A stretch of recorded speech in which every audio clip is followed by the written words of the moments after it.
Good morning, everybody. My name is Marcos Oliveira. I'm a new instructor.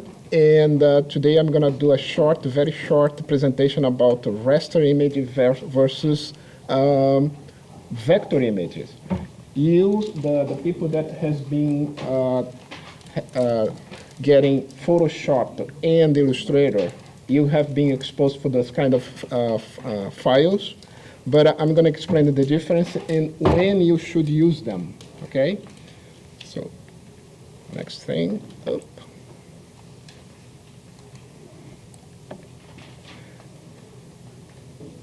Vector images created by mathematical formulas, okay? So means that dot, connect, okay?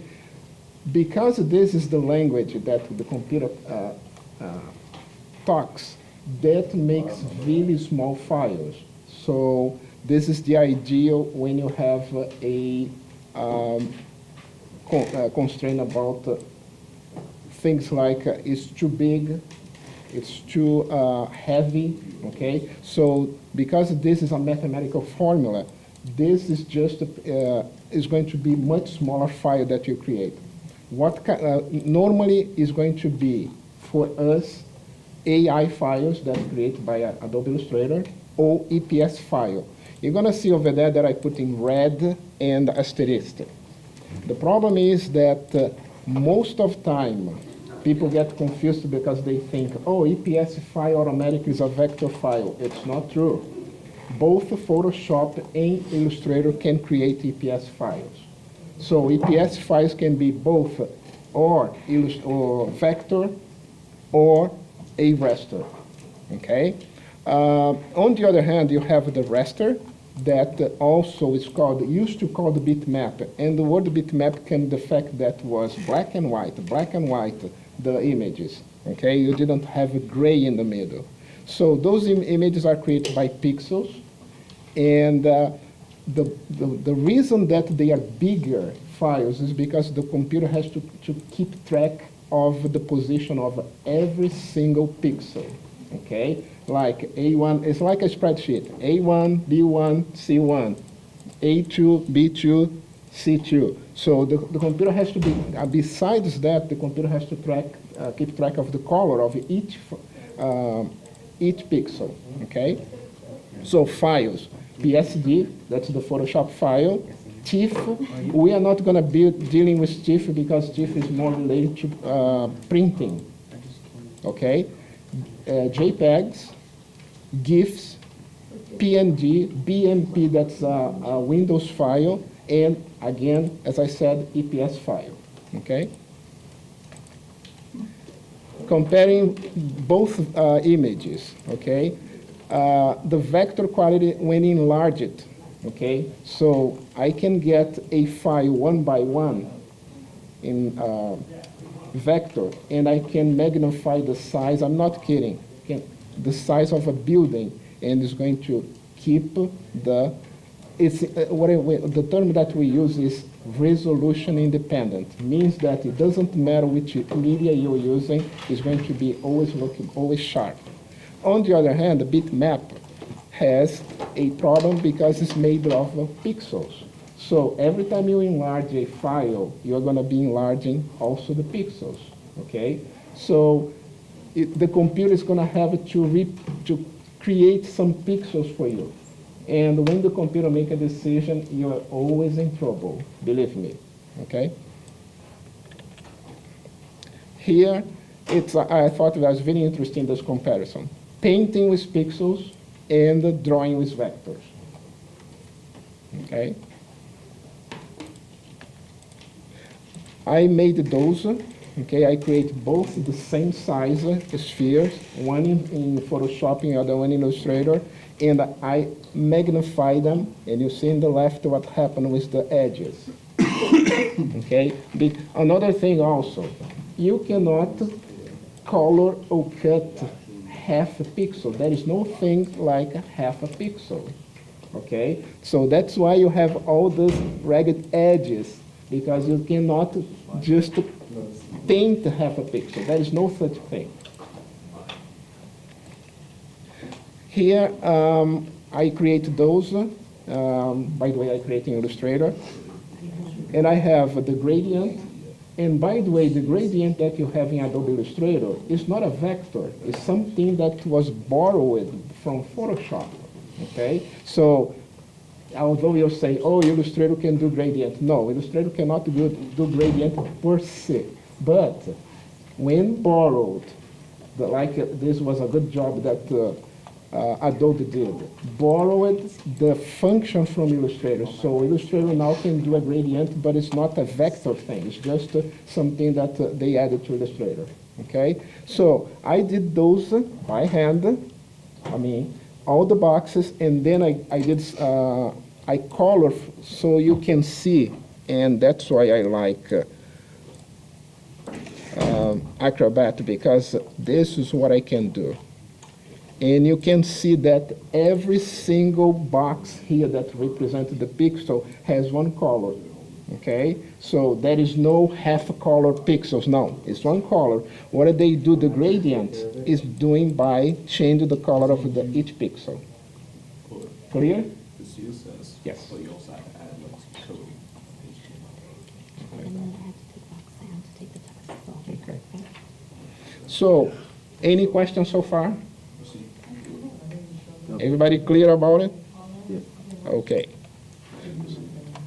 So this is exactly the same gradient, but one I did was using directly gradient, the other one I used the boxes, okay, that I created in Illustrator.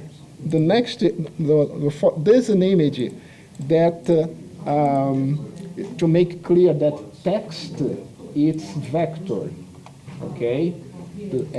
Any computer that you have, the text is made of vectors, okay? So that's why you can make it bigger, make it smaller, and they always look great no matter how big or how small you make it, okay? So when you magnify, like the letter E in black, you have a sharp. On the other hand, this is another simulation that I did.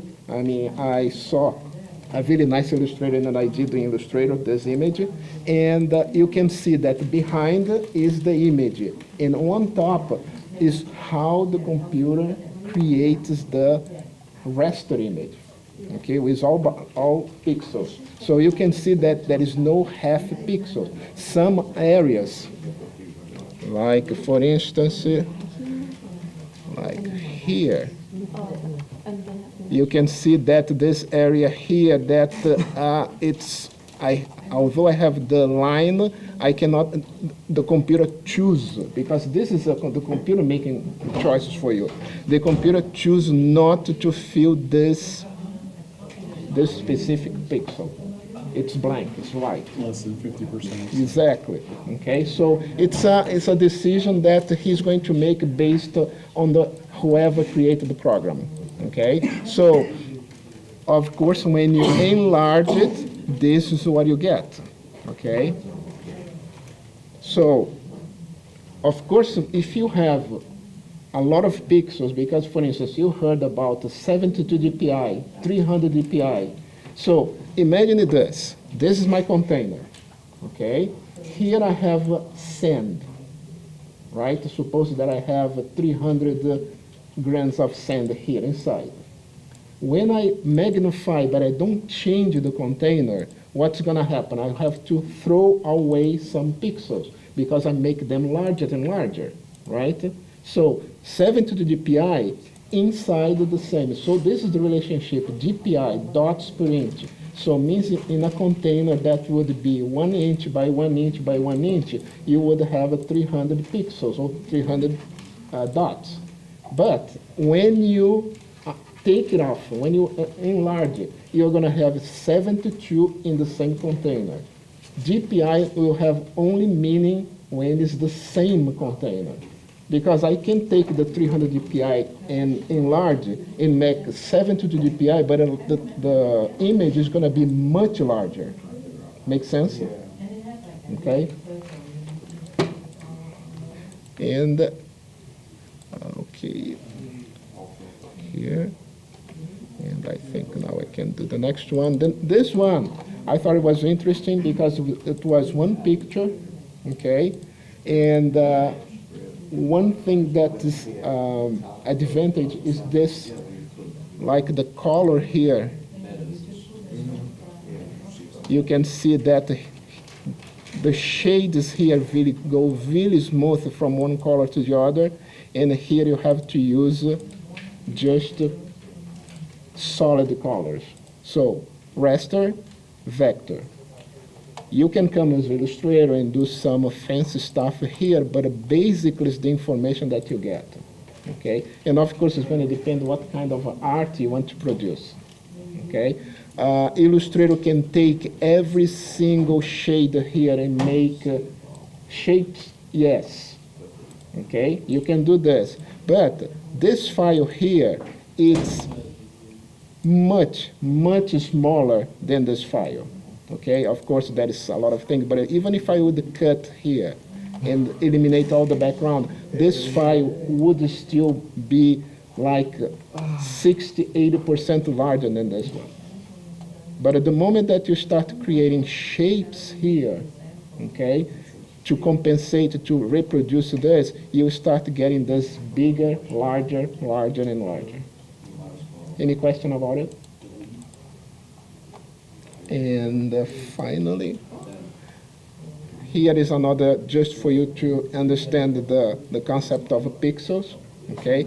And again, you can see that every individual pixel is just one color, okay? You don't have half a pixel, 1/4 of a pixel, just the whole thing, okay? And this can be information when you are doing CSS, okay? Because sometimes this is what happens. You get a border of something, the border is very thin, and you put 1 pixel border around an image. And you look in some sizes. The left side is thinner than the right size. And why is that? Because of this situation. There is no half pixel. So the computer made a decision, oh, okay, here I need to go over. You know what I mean? So it's really tricky sometimes when you look something and said, oh, I'm sure that I put 1 pixel, but it looks like I have 2 or 3 pixels. That's the reason why. And the next one, I think this is the, yes, this is the, yes.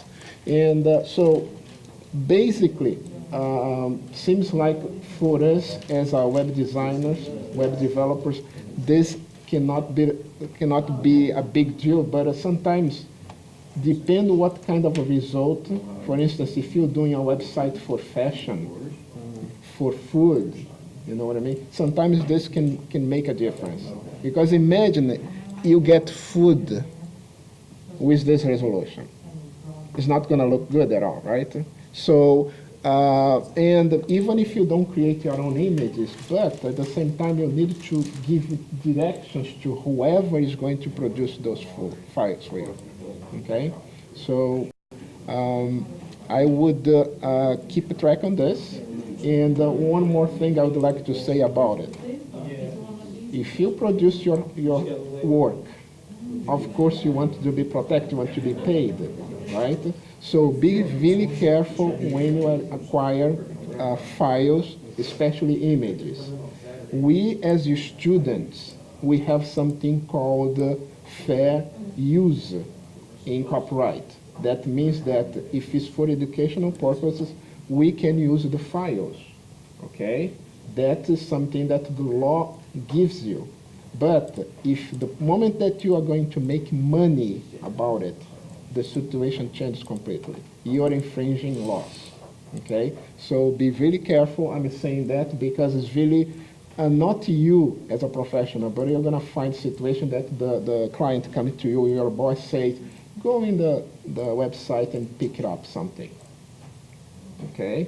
If he gets in trouble, he's not gonna say it's my fault. He's gonna say it's my graphic design, web designer fault, for sure. So be really careful with this, guys, okay? I was working for a company that was dealing with Disney, and Disney, they are really picky about it, and they send us a letter because my boss told me, squeeze the logo. And we receive a letter saying, you don't do this with Disney's logo, okay? So be very careful.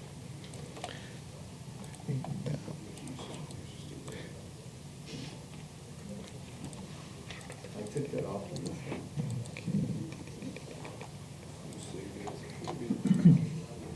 Full load test. Oh, no, it's in.